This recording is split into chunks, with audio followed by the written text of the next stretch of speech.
Hello and welcome to the Charity Charge Show. My name is Matt, This is Grayson. and on this show, we talk to nonprofit leaders who are doing great work in their communities. We are joined today by CEO of Utah based nonprofit Wasteless, Alex Goller. Alex, thank you for joining us today. Thanks for having me. Excited to be here. Absolutely. Now, before we begin to chat about your mission, very curious. I read a little bit of your bio on your all's website, and you have a fantastic background. I mean, you hold a master's in nonprofit management, first of all, which is incredible.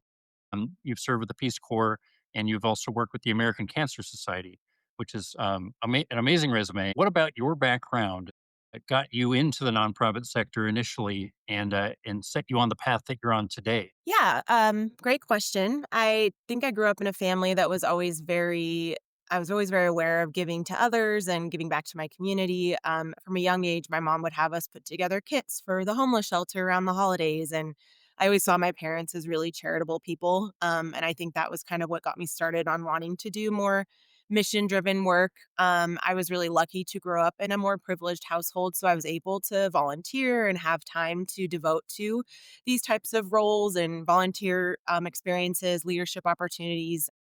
And yeah, I had really supportive parents that when I said I was going to do the Peace Corps, which I decided that at about the age of 12, that was my goal. Not sure where it came from, honestly, but they were like, okay, like we'll support you, whatever you need from us, moral support, whatever it may be. So they were always really supportive and proud of the fact that I just have always been driven to do this type of work. And I would say, as far as especially with Wasteless, which our mission is to divert edible food from going to the landfill and we get it to folks that are food insecure. I grew up in an immigrant household. My dad came to the United States from Germany when he was 5. Definitely grew up knowing that we should not waste food, finish what's on your plate. And that mentality has always stuck with me. To this day, I get really creative about what we cook in our household. Try really hard not to throw things away. We have a garden and a compost. We do what we can. And when I saw this role posted, I was just really drawn to the food aspect, but also just the environmental component, which I'm sure we'll get into at some point. But yeah, super happy to be in this work. It's really rewarding, and I feel lucky that I'm able to make it work with my lifestyle as well. So many of the nonprofit leaders that we talk to, it's almost a career pivot because they feel they're not fulfilled by their line of work, oftentimes in a corporate setting. And it's so rare to talk with leaders in the nonprofit space that we often ask is like, is this something that you knew that you wanted to be in from the start? And for you, it sounds like nonprofit work was the end goal for you. So that's amazing. Yeah, it's all I've done. I did 1 year at a corporate for profit. I ran their corporate philanthropy program. And I was like, nope, I'm going back to nonprofit. I appreciate the background. Yeah, it's so wonderful. And to chat a little bit about Wasteless itself, I appreciate you sharing the mission. We read that kind of harrowing statistic about food waste in Utah versus people that go hungry. Um, Obviously, that's the main focus of the organization. Has that always been the focus? Has it evolved at all, or expanded since you joined and began leading the organization? So I've only been here since June of this year. Okay. So some things have certainly changed. But yeah, it was started in 2018 by Dana Williamson. She actually came from the for-profit world, very similar, had kind of corporate burnout. She saw what she really identified as a logistical problem. There were, 600,000 folks that were food insecure in Utah. And then there's 400,000 tons of food that's just being taken to the landfill that is perfectly edible. So she was just, like, there has to be something we can do about this. We have to figure out how to connect the two. And she did through the use of this innovative app that we are able to license fees for. And then we have a really small dedicated team as well as a network of really amazing volunteers. And then, of course, finding the food donors and then the receiving sites quickly followed suit.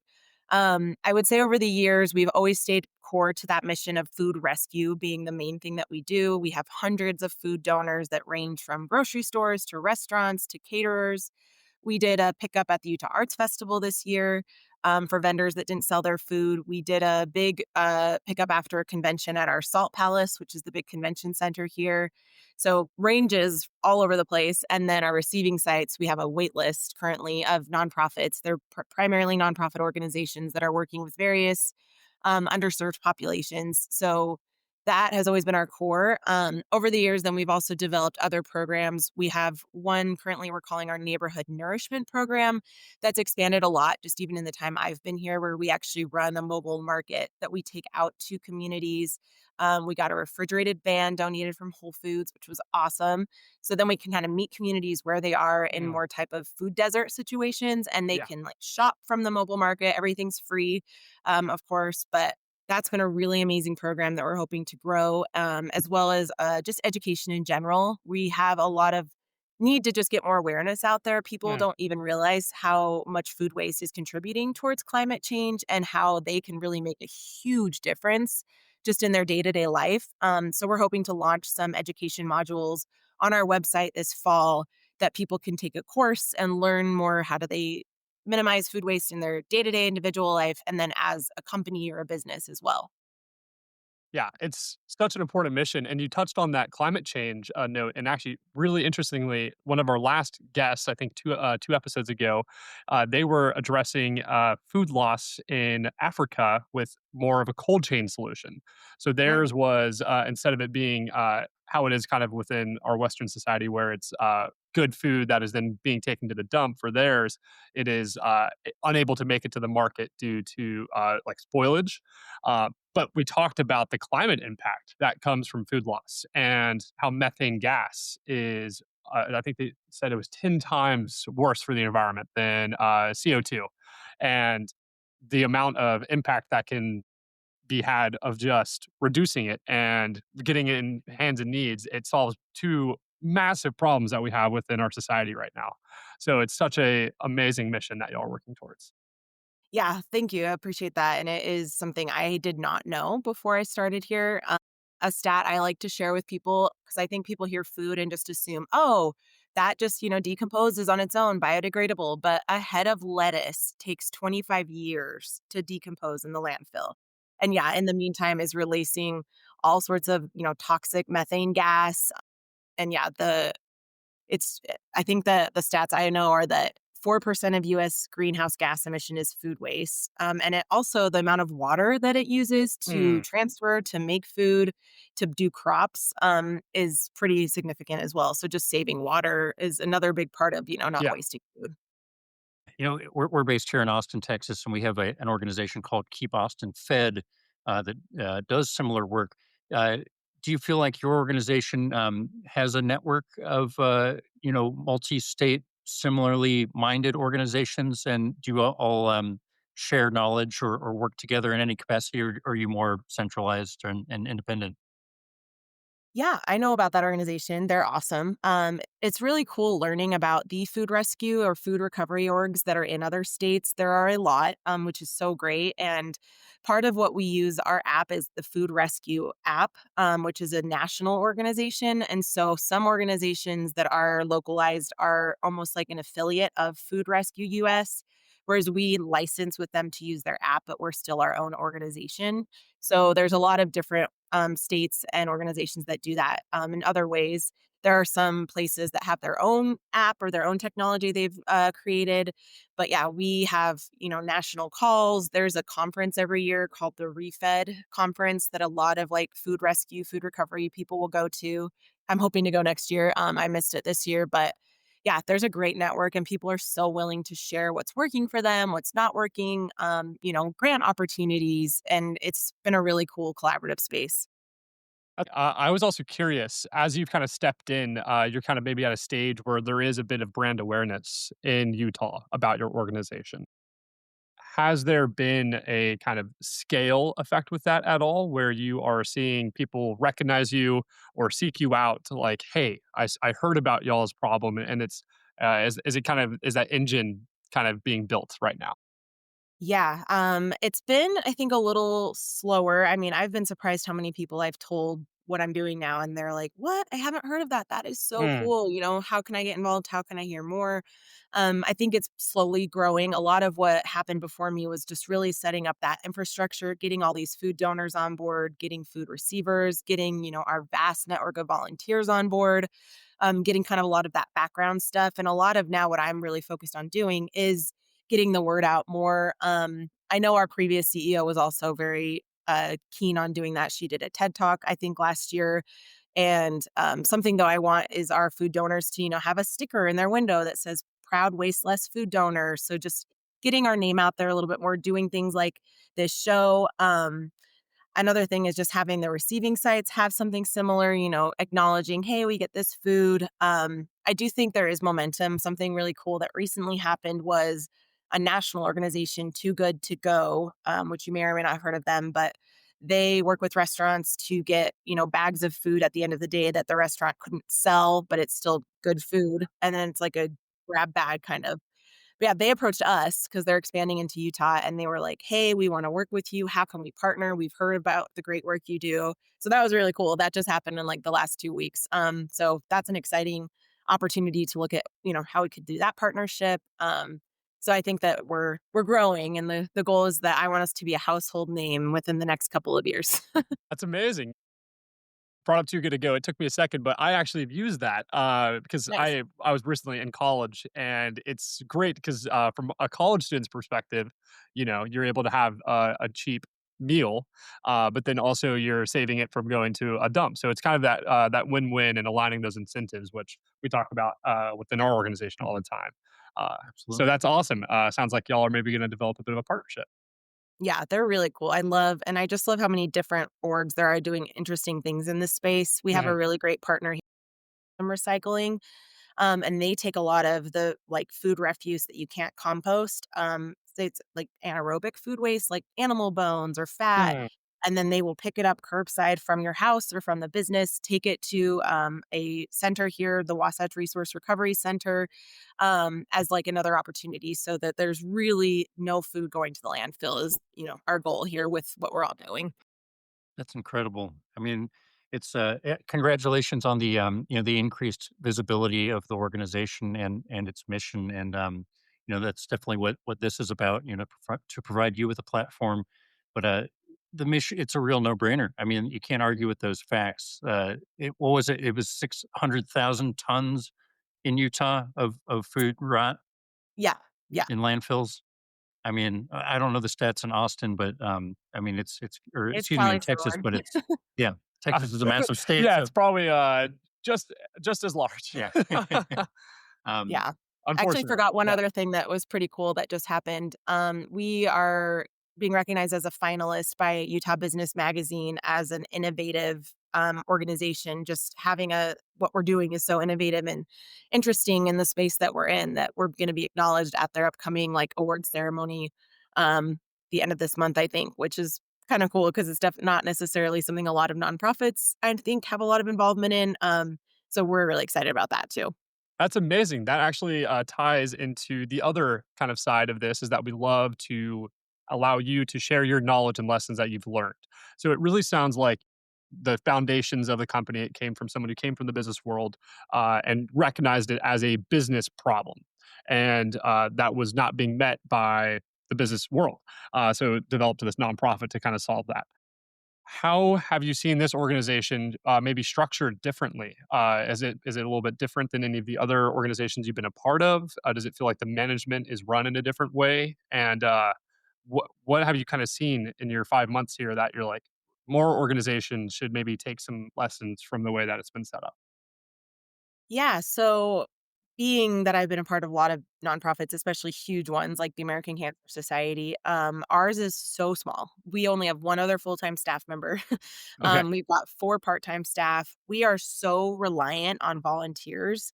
And I know a lot of organizations say that, but like our volunteers are crucial to what we're able to do. They're the ones Mhm. doing the food rescue day in and day out.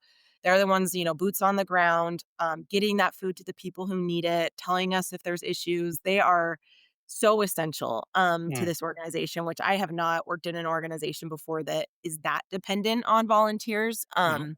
So that's really great. I think one thing that is a weakness that we're trying to figure out is that we are very reliant on grant funding currently, which is great because we have some generous donors. However, I would love to see us figure out a few more ways to have more earned revenue. Some of the other, like I was at the Children's Museum most recently, and we had a really great mix there of earned revenue that, was more consistent. And then that contributed revenue Mhm. also from grants or donors. So that's something I'm trying to think about here is how can we have a little bit more consistency with our revenue structures and a little bit more diversity there. But yeah, I think those are two things that have been eye opening for me is just the dependence on volunteers here and then the need to make sure we're diversifying that funding a bit more. Yeah. Speaking of volunteers, I mean, a lot of nonprofits maybe do not, rely on them as much as your organization does. But obviously, volunteerism in the nonprofit space is crucial across the board. The world is changed by the people who show up. And so, my question for you, as an organization that is heavily reliant on volunteers, in what ways do you engage them and also seek new volunteers when you do need them? Yeah, good question. We're lucky in the sense that once people start to know about us, complete a food rescue, come to an event, they get pretty hooked. Then they're telling their friends. So a lot of it's word of mouth. Living in Utah, we do have a very community service driven culture here. Mhm. So I think just that helps us get people interested and involved. We also it's so easy to volunteer with us. You sign up on this app, you say what kind of car you have, you pick a rescue route so you can choose something that's close to your house or convenient that fits into Mm. your schedule. So it's really simple to get involved and it's so tangible to quickly see. Literally just today, I was looking at the comments people can make on the app, and there was someone saying, like, wow, I got 15 boxes of fresh produce from this wholesaler and took it to, this local community center. Wahoo! In like all caps. Volunteer That's was so amazing. excited to see so immediately the difference that they're making. Beyond just the food rescue, we also operate a program called these mobile markets. I think I mentioned that we go out to the community. Volunteers help us run those. And then we have these huge rescues. When I mentioned the Salt Palace earlier, we had a rescue last month that was 20,000 pounds of food. It was a food convention for like college providers or something like that. And yeah, we were there with about 20 volunteers. We had a bunch of the nonprofits we work with come with their own trucks. And we were able to save, yeah, 20,000 pounds of food that day from going to the landfill. And so when our volunteers are involved in stuff like that too, it's just so impactful and amazing to see that happen right in front of you that then they go tell their friends. And yeah, so it's a lot of just building that momentum Mm. as we go. That's amazing. I also want to touch on that other point of that answer that you had, which was the funding. And I wanted to pick your brain a little bit, as I know a lot of nonprofits within our network are really figuring out how should we go about it in this year, in this kind of time of change, where grant funding, especially, is kind of in a bit uncertain times. How are you balancing kind of the mission of serving the population of Utah with the free food donations, and then also that side where you need to keep the lights on and can't only rely on grants? I know you mentioned that that's top of mind for you right now. I was wondering if we can maybe dive in a little. Yeah, totally. So one thing I've thought about, we never want to charge the food receivers for getting food, of Mhm. course. However, having a little bit more, they put us in their newsletter, give us a letter of Mm. support, shout out to us on social media, which a lot of them do that already, but just a little bit more, I don't know, not ammunition, but gives us a little bit more that we can then share with funders. So that's going to be, I think, amped up, hopefully. Considering looking at some of our food donors that are maybe larger, maybe they could pay a small fee for the service that we're providing to them that just would, again, help us, like you said, keep the lights on, keep things rolling. Even though we use volunteers, there's still a lot of coordinating on the back end that our staff has to do. And then, there's the fees that we pay to use the app, Mhm. all that good stuff. And then even just to like keep the cars, we have an electric van, so keeping it charged, keeping gas in our other van, those types of things. I'm also looking at really building up our corporate partnerships. That was something I've done a lot in my other roles. So having corporations, specifically support our mobile market or, support a specific rescue route that maybe goes from the Whole Foods to the rescue mission.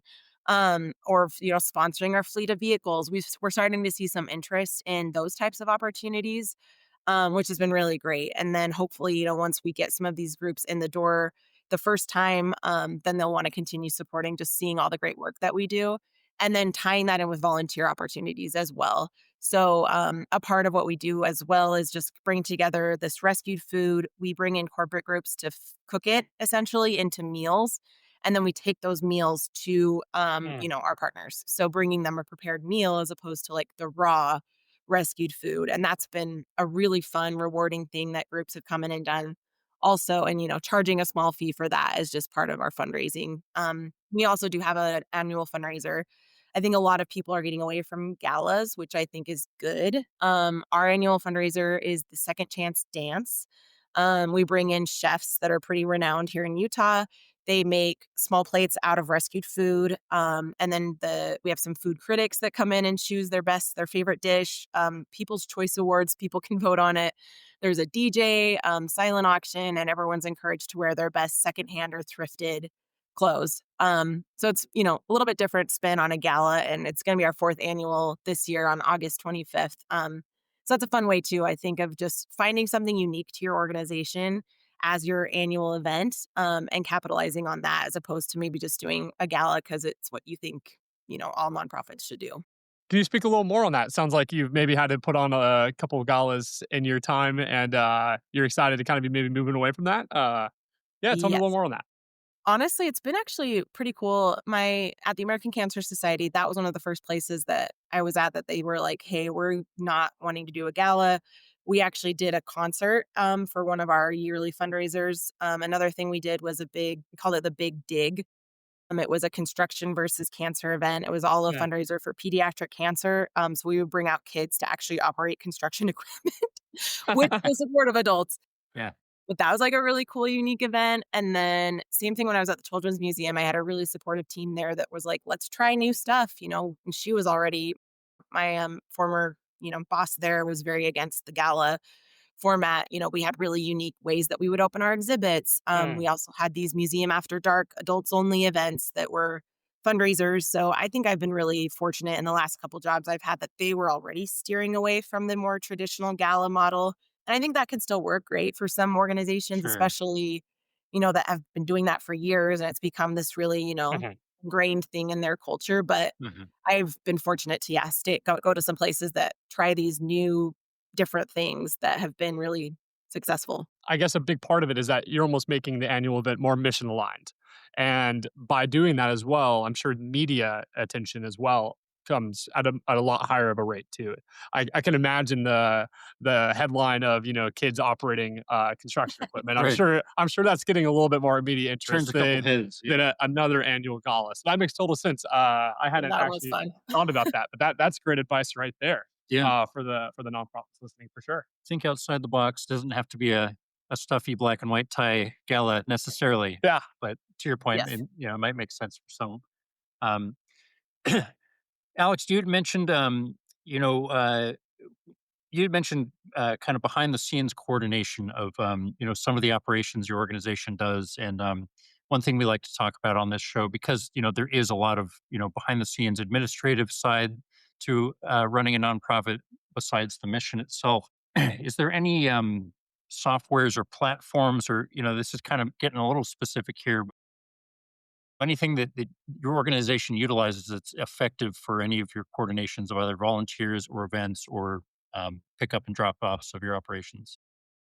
Yeah, so we actually literally just started using a CRM tool, Hmm. called Bloomerang, and I'm still not super well versed in it, but it has a fundraising or event component as a part of it called QGive, that we've been testing out for our event this year, and it's growing pains for sure. We're figuring out the best ways to utilize it, but our whole team has been really excited about having this tool because in the past, honestly, it was a lot of spreadsheets and Google Drive and not having things the most maybe updated as they could be.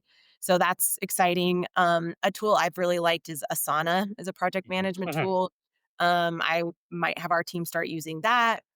We love Canva, especially because we don't have a marketing person. None of us Yeah. are graphic designers. We have such a small team. And Canva does let you have that free subscription if you're a nonprofit, which is so cool. And that's a really great tool to utilize. And then besides that, yeah, honestly, just kind of old school meetings, emails, but we're getting there, getting a little bit more technologically advanced. Yeah, it's super funny you actually mentioned Bloomerang. We had Ann Fellman, who's the one of the directors, on the show recently. Nice. Steven interviewed her, and it was a very interesting conversation. So, I'm sure they'll be happy to hear, that you're using their platform. Hopefully, the growing pains aren't too bad. Yeah.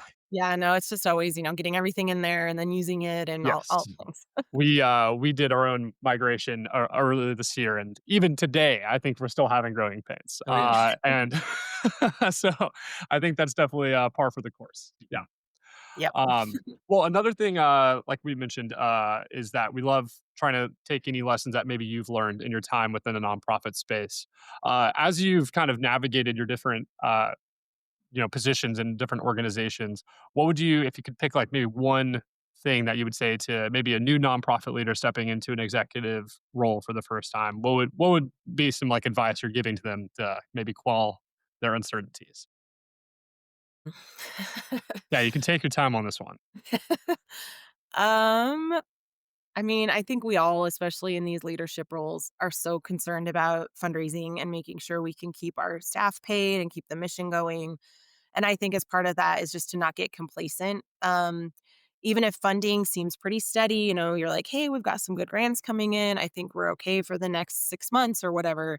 Um, Always looking several months ahead to make sure that that consistency remains. And like we talked about, having different sources of earned revenue and, getting creative, like what things that your organization does that people think are really cool, like a rescue route, giving companies an opportunity to sponsor that. You never know what certain companies might cling on to. So getting really creative about, diving into the specific parts of your mission. And it can feel a little bit like sales pitchy, but like that's okay. Make it kind of sales pitchy. What's going to appeal to these for profits? What's going to tug at their employees' heartstrings? What can you offer them? Really looking at it from like an HR perspective. Is there a training you can do for their employees? Are there volunteer opportunities? Can you provide a lunch and learn? And then the marketing perspective too. What exposure are they going to have? What branding opportunities can you offer them? And really focusing on those types of offerings when you're like building out these financial opportunities. And it can be a little bit stressful to constantly be thinking like, how are we going to get more funding? How are we going to get more funding? But when you don't have a fundraiser, also you kind of have to just keep that top of mind because that really is a lot of your goal is to make sure your organization can keep going. But Mhm. also like leaning into your board, that's the goal of the board as well, is to support the executive director, the CEO, the organization as a whole. So it's also on them to make sure that they're helping out with Mhm. finance or fundraising and, keeping an eye on finances and, supporting in those ways. So making sure you can lean on your board and that you have a good supportive board of directors. Yeah, that actually brings up a great topic. Oftentimes come to the board in these conversations just because of how vital, but also the dynamics are often so important in terms of getting stuff done. In your roles, how have you seen certain boards enable you for more success? And then also, has there been times where maybe it feels like they're maybe a barrier to the mission? And how do you navigate those relationships with your board to kind of keep the mission going within your organizations? Yeah, it's so tricky. Because a lot of people that join a board are so nice and so passionate, and they're there because they care. Some people are there because they want it on their resume, and it's pretty easy to quickly tell the difference. Mhm. I think something that I've noticed at a few of my different organizations is having a really specific ask of your board. So we had a main board at the American Cancer Society, but then we had kind of a subcommittee that would oversee that construction event I mentioned, and Mhm. those were mostly leaders of construction companies and development companies. And so they were so specifically in their field. They knew exactly what was being asked of them. They kind of ran that whole event. Similarly, we generated a young professionals board. Their whole goal was to do that concert event I mentioned. So they really ran with that and did a lot of the coordinating. And then I was kind of just, navigating between the two, supporting them how they needed. And then they each had someone that would report to our larger board on how things were going, kind of with those like subcommittees or sub boards. I found that's a really effective structure. I started a young professionals board at the Children's Museum as well. And people were so excited to join in. And I think just giving younger folks, in their Mm, 20s, early 30s, those opportunities, because they might not feel comfortable joining a larger board where they have to give $5,000 gift to be a part of it or something, but they really want to do the work. So having, committees, task forces, a young professionals board is a really great way, I think, to harness that mhm. energy, that enthusiasm. And then having really clear expectations, even for your larger board. Have a job description, have an application, make it official and real, and that it's not just this thing that they're doing to feel good, and, to put on their resume, like I said, but that it's clear that this is an important role that really, can make or break your organization. That advice of the subcommittees and the young professionals, I can feel myself like getting excited about being involved with something like that. And something we often talk about is like you need doers and you also need kind of the evangelicals and like the philanthropists within your organization. And you need both within the board to kind of have that healthy balance. And it sounds like maybe the subcommittees is a way that you found to harness both of those, where maybe the people that are established and can be those philanthropists for your organization maybe aren't the same ones who are the doers. So kind of enabling to have best of both worlds. As it sounds like you've had good success with that. I think that is really great advice. Yeah. No, it does make sense to, obviously make sure that your board members are, um, mission aligned and their personal values align with your mission. But then also utilizing, and it sounds like you very much are doing this, utilizing board members with specific expertise or an area of expertise, such as the construction um, board members for the American Cancer Society. Um, yeah, I wanted to shift gears a little bit. We've talked about your upcoming event. It's on August 25th. Is that right? The Second Chance Dance. Yes. Awesome. 6 to 9 PM at Okay. Mill Creek Common, Mill Creek City Hall. We can't make it to this one, but we're coming Yes. to we want to Uh, come to the next one. Yeah. We'll bring our best thrifted fit. Yeah. I'll send you the save the Already date got right me. after this one this year. Yeah. Yes. No, Austin, we're a big thrift city. Yes. So, Love it. yeah. So that speaks with our culture here. Mhm. Absolutely. Well, aside from that event, yeah, anything else on the horizon that you're particularly excited about for the organization? Did you like to Yeah. chat about as well? I'm excited about a lot of stuff. So we are currently hiring for a food rescue operations director. I've gotten some really good applicants, so I'm excited to start diving into that. We've kind of put a little bit of it's going to be a little bit longer process getting through our event first and then really diving into that in early September. But I think with that role, I'll be able to kind of take a little step back from some of the food rescue logistical things and they can really, take that forward. I want them looking at new initiatives like how can we really like pair with caterers even more intentionally in events and almost be a sustainability fee so that, we can figure out how to do hot food. That gets a little bit tricky with food safety, but looking into that, looking into more expansion into different cities. We're already in 5 different counties here in Utah, but how can we spread even further with, relying on the expertise of other people versus hiring more people ourselves? I'm really excited about the education stuff that we're launching on our website. Like I mentioned, the modules for individuals and for businesses. I think as much more awareness as we can get out there about what people can do with food waste. I mean, I think it's literally the single most impactful thing an individual can do in their own, decreasing their own carbon footprint is just learning how to waste less food. So really excited to launch that and spread the word about that. Um, and then, yeah, just, stoked to be as part of this organization and keep growing the team, grow our volunteers, grow more donors, Mhm. expand that mobile market program I mentioned. We're hoping to do that more often. We've got more partners wanting to be a part of that, get some more vans. You know, the options are limitless, hopefully. That's an exciting spot Yeah. to be in. Yeah, it's such a huge issue, obviously food waste and the way that you're approaching it is like it's an ever expanding canvas of what can we do about this and how many things can we try out to tackle this? And so and throw at the wall. yeah, which is Yeah, quite we just have to be exciting. careful of, like, not throwing too many things at the wall Right, and yeah, yeah, obviously in a controlled way, but, no, yeah, getting creative with it, which it really sounds like the organization is doing that, which is fantastic. yeah. Um, yeah, can you talk just a little bit more about, for our listeners who do want to reduce their carbon footprint, what are some, some best practices, just on the individual level or at the community level as well? Yeah. So one thing we often talk about with folks is especially like when you think about eating out, I mean, the portions of eating out have gotten outrageous than they used to be back in the day. I know a lot of people that are like, I don't do leftovers. That's very odd to me. Do leftovers, whether you're Yeah. eating out, look at portions. Maybe you're sharing a meal with someone if you don't want to have leftovers. Looking at like taking things home with you and preserving them. Mhm. There's a lot of ways that you can shop from your fridge or your pantry first before you go buy new food. Making a list, obviously, before you go to the grocery store. What do you really need? Something I've seen that works well for people is as you are seeing things get rotten, keep a track of it. What do Mm. you see yourself consistently throwing out? And then maybe think, okay, why do I keep buying that if I keep, throwing it away? A lot of places have opportunities to donate any excess garden produce that you might be generating. I know we do here in Utah. Mhm. There's often, yeah, ways to get it directly to the source if you don't have a food rescue in your community, which you probably do.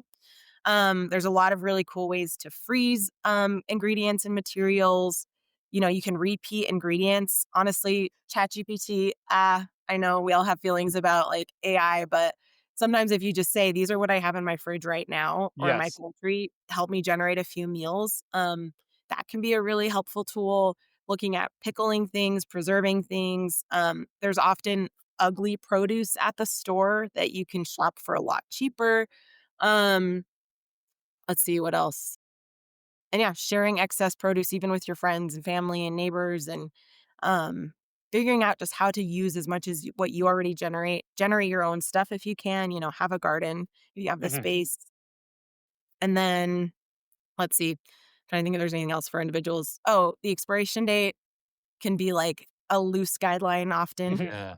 Uh-huh. There's always the like I've tried to get use my girlfriend on board with this. Yeah, you what? she's very she likes this she likes to keep it to the sticker, and I'm like, "We can if it looks fine, it's probably okay." Yes. Unless it's like infant formula, I think that's one thing, but excuse me. That's usually a general guideline and like you can smell it, you can look at it, you can even give it a slight taste and dairy is the thing I usually am a little bit like more Yeah. worried Yeah. about, but honestly That's like amazing.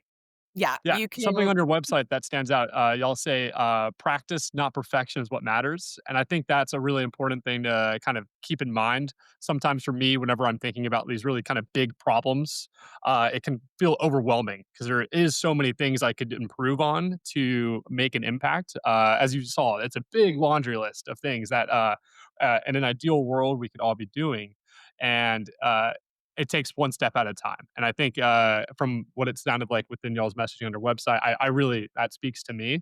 And it sounds like also maybe reaching out to some of the local organizations, as you said, there's probably a food loss organization within your local community, and maybe get involved with them or ask them for their advice as well. totally. We love that when individuals reach out to us, and I'm sure we'll share all of our social media handles, but we always are posting on our Instagram, suggestions for reducing food waste. We're hoping to maybe partner with a local grocery store here and offer cooking classes on, like I talked about, cooking from your pantry and your fridge first, pickling, preserving, all these ways that you can make food last longer. Those might exist in your community already, but yeah, following us on social media, other food rescue orgs where they're always posting tips. There's often ways to like regrow produce. You can like Mhm. cut onions a certain way or celery and like instead of throwing away the nubbin, whatever you want to The root. you can put that in water and it can often, regenerate and it gets like a little bit less nutrients that way. But there are ways too to like really stretch your produce. And there's so much information out there. And I think that you hit the nail on the head. Start with just something. Keep a list of the things you threw out in a Mhm. week. And then next time you go to the grocery store, like be more intentional about that. Set aside time to really meal plan. Make sure you have a leftovers night in your week in every single week that you plan your food there's and just, yeah, taking it one step at a time, and it's okay to, yeah, try and then something else. Well, something else that you did touch on that we oftentimes ask, there's this kind of operational side of running a nonprofit, and then there's that staying on mission.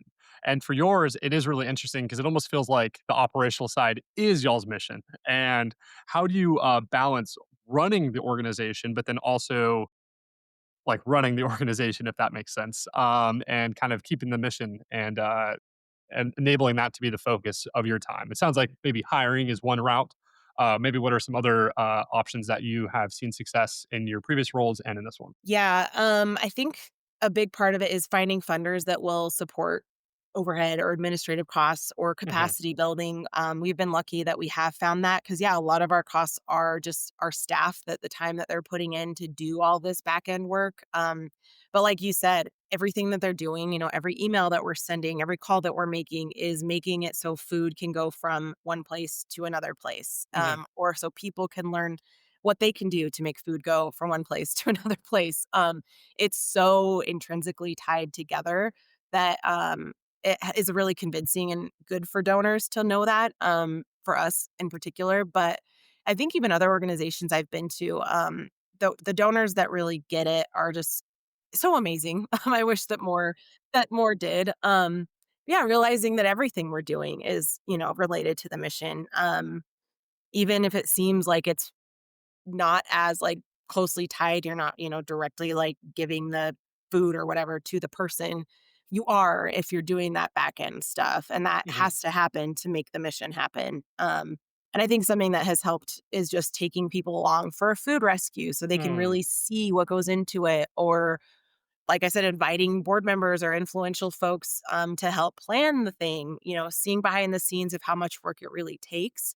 And then people are really like, oh, wow, I did not realize this. I don't want to give, your staff so much more work to do without providing more resources. So that can be, and even showing on your own, social media. When Like I a was day at the in the Children's life. Museum, we would Hmm. show how much went into building an exhibit and how much time and resources and obviously, like, the funding that went into it, and people loved to see that kind of behind the scenes stuff. I think that helps people connect to get back to, like, "Oh, wow, everything you're doing is the mission." That's amazing. You had already answered my follow up. I was going to ask, how do you keep your donors pumped up, and how do you find new ones, or that donor engagement piece? And it sounds like for you, that strategy is get them into the mission and get them on the ground, so they can see the impact they're making. Kind of having them boots on the ground, have you found any type of messaging really connect in your roles, like a newsletter for your donors specifically, or kind of a recap of what's going on? What type of messaging have you seen kind of really? Yeah, so we have an incredible our my other full-time staff member, community engagement manager, she makes these amazing impact reports. So we send those to our donors pretty regularly. And beyond just, hey, this is how much many pounds of food you saved, and this is how many people you fed. We add in this is how much, methane gas you saved from releasing, how many gallons of water you saved, Hmm. and relating it to like things, like this many Eiffel Towers or whatever, Yeah. like kind of Mhm. funny The different scale of ways it. people, yeah, to like see the scale of the impact that they're making. Videos on social media for sure, like shout outs. The newsletter definitely helps, offering them exclusive access to it was really funny. We had a whole Earth Month campaign this year in April and did a landfill tour. People loved it. Which I was like, okay, cool, great. People still are like, when are you guys gonna do another landfill tour? We want to go back to the landfill. And we're like, "Okay, let's do it." But Yeah. yeah, and then knowing like, yeah, our landfill's gonna be full in 8 years, and then you're gonna have to pay more money to have your garbage shipped further away. So let's, Mm. change things while we can and reduce that, landfill quickly filling up now. So yeah, and then giving them access to like that kind of random information and seeing what resonates with people. It's so amazing because some things just like really people hone in on are like that head of lettuce that takes 25 years and giving a lot of information in different ways, also can be, yeah, super helpful. No, I do like the variety there, because you never know what will, catch somebody's attention and resonate with someone. So, trying multiple ways to, yeah, to to jazz up your donors makes sense. Yeah. On that note, whenever you find something that does stick, how do you realize that and then hone in on that and build that into the core of your messaging? Is it just through a lived experience, that trial and error process, or is there a way that you're keeping track of that in some way that may be a little bit more replicatable? I mean, yeah, when we send out a newsletter, we can see if people come and buy an event ticket or if they visit Mm, our website or if they engage with us in some way. We can see on social media if people then start to follow our newsletter or how they mhm, interact with a post. mhm, Obviously, just using a lot of those like behind the scene metrics are mhm, really helpful. And then, yeah, like the landfill tour filled up really quickly. People keep asking me when they're going to do another.